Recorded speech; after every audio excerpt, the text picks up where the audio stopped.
మధ్యంతర మృతికి మంగళం. అధికారంలో మేము మే నెల వరకు ఉంటే జూలైలో పీఆర్సీ ఇస్తామంటూ జగన్ సర్కార్ అయితే కలబొల్లి హామీ ఇచ్చిందని చెప్తున్నారు. ఐఆర్ తక్కువగా ఇస్తే ఉద్యోగుల నుంచి వ్యతిరేకత వస్తుందని దాటవేశారని చెప్తున్నారు. ఇక అలాగే పెండింగ్ బకాయిలపై పాత మాటే, స్పష్టమైన హామీలు లేకుండానే ఉద్యోగ సంఘాలతో ముగిసిన మంత్రివర్గం చర్చలు. చలో విజయవాడ యథాతథం. రాష్ట్ర ప్రభుత్వ ఉద్యోగులకు మధ్యంతర భృతి ఇచ్చే పద్ధతికి జగన్ సర్కార్ మంగళం పాడింది. ఈ ప్రభుత్వం 5 ఏళ్ల కాలం మే నెలతో ముగుస్తోంది. కానీ జూలైలో ఒకేసారి పీఆర్సీ ఇస్తామంటూ ఉద్యోగులు హామీ ఇచ్చింది.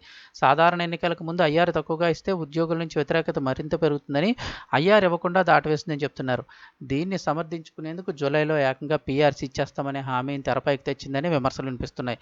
12వ పీఆర్సీ కమిషన్ ప్రభుత్వం ఏర్పాటు చేసినా ఇంతవరకు ఎలాంటి కార్యకలాపాలు ప్రారంభించలేదు. అయితే దీని మట్టుకు అయితే ఇక్కడ మనం ఆలోచించవచ్చు. జస్ట్ ఒక చిన్న బ్రేక్. ఎందుకంటే నిన్నటి రోజున ఒక ఆఫీసును సిబ్బంది కూడా కేటాయించారు.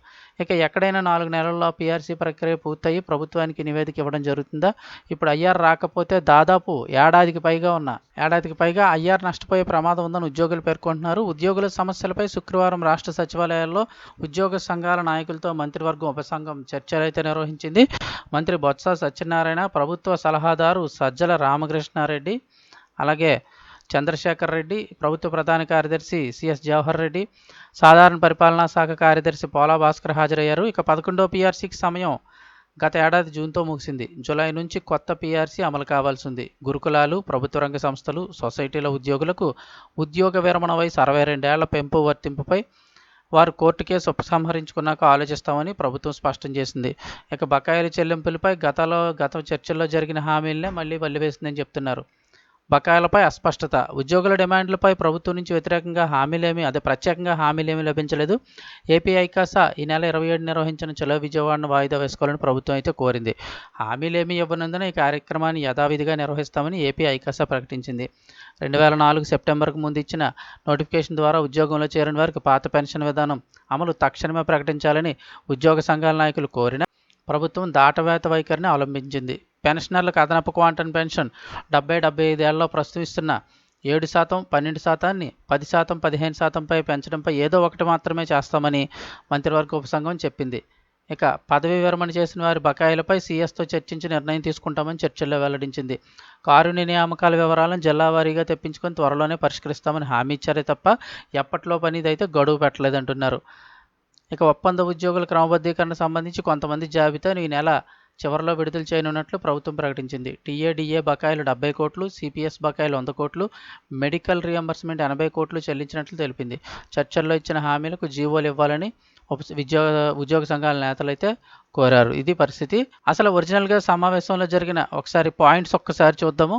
ఇవైతే clear points. Joint staff council సమావేశ వివరాలు. ప్రభుత్వం తెలిపిన అంశాలు ఏంటంటే ఐఆర్ ప్రస్తుతం ఇవ్వలేం, నేరుగా జూలై నాటికి పీఆర్సీ అమలు చేయగలం. ఇక 2003 డిఎస్సి వారికి పాత పెన్షన్కు సానుకూలమే, త్వరలో మరోసారి చర్చించి ఉత్తర్వులు జారీ చేస్తామని చెప్పారు. ఇక మూడోది మెడికల్ రీఎంబర్స్మెంట్ క్లెయిమ్స్ గత సమావేశం తర్వాత 80 కోట్లు చెల్లించామని చెప్పారు. ఇక అలాగే పీఆర్సీ సిబ్బందిని నియమిస్తూ ఉత్తర్వులు కూడా ఇచ్చాము.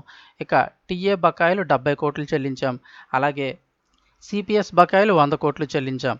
ఇక అదనపు క్వాంటమ్ పెన్షన్ 70-75 సంవత్సరాలకు ప్రస్తుతం చెల్లిస్తున్న 7-12% బదులుగా 10-15% పెంపుదల అమలుపై ఒక పెంపు అమ్మకాలకు అయితే సానుకూలం, అంటే ఏదో ఒకటి పెంచడానికి అయితే సానుకూలంగా ఉన్నాం. రెండింటిని అమలుకు త్వరలో నిర్ణయం అయితే చెప్తామన్నారు. రెండింటికి సంబంధించి అయితే ఒకటైతే పెంచుతామన్నారు. ఇక పదవి విరమణ చేసిన ఉద్యోగుల బకాయిలు సీఎస్ గారితో చర్చించి సానుకూల నిర్ణయం తీసుకుంటాం. అలాగే కారు నియామకాల వివరాలు జిల్లాల వారీగా తెప్పించుకొని త్వరలో పరిష్కారం. ఒప్పంద ఉద్యోగులకు గతంలో ఇచ్చిన హామీల మేరకు దశల వారీగా రెగ్యులర్ చేయటకు నిర్ణయం. గత సమావేశం మినిట్స్కు అనుగుణంగా ఉత్తర్వులు ఇవ్వాలి. అలాగే ఆర్థికేతర డిమాండ్లు డిపార్ట్మెంట్ వారీగా ఆయా స్థాయిలో పరిష్కరించడానికి ఉత్తర్వులు జారీ చేస్తామని అయితే చెప్పారు. ఇవి డైరెక్ట్గా పాయింట్స్ అయితే కనుక.